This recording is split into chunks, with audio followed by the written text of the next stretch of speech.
This is Brothers Bond Bottled in Bond. 250 mLs of it.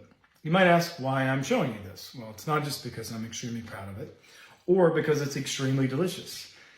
Today, March 3rd, is a very significant day in America because on this day, 127 years ago, the Bottled in Bond Act of 1897 was passed, creating the nation's first consumer protection law. Pretty awesome, right? So prior to the 1900s, counterfeit whiskey was flooding the marketplace, right? Bourbon was one of the most commonly knocked off spirits, faked with the use of colorings and flavors.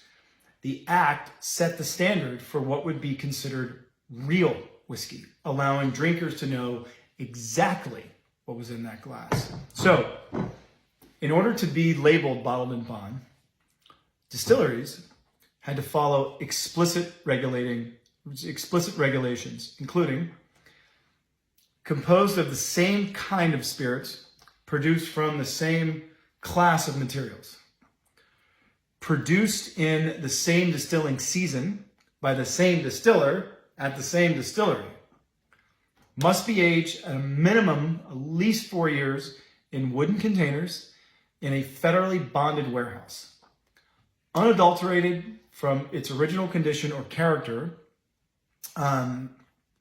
filtration being allowed as long as it does not add substances, and then reduced to 50% ABV, otherwise known as 100 proof, through the use of pure water, bottled at 50% ABV or 100 proof. Pretty wild, right?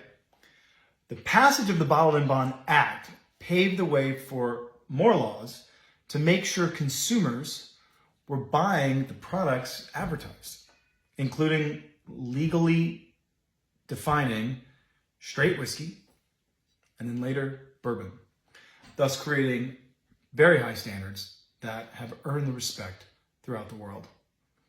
And that is the story of the Bottled in Bond Act of 1897. And imagine what it spawned. Lots of consumer protection laws. But happy Bottled in Bond Day. Cheers.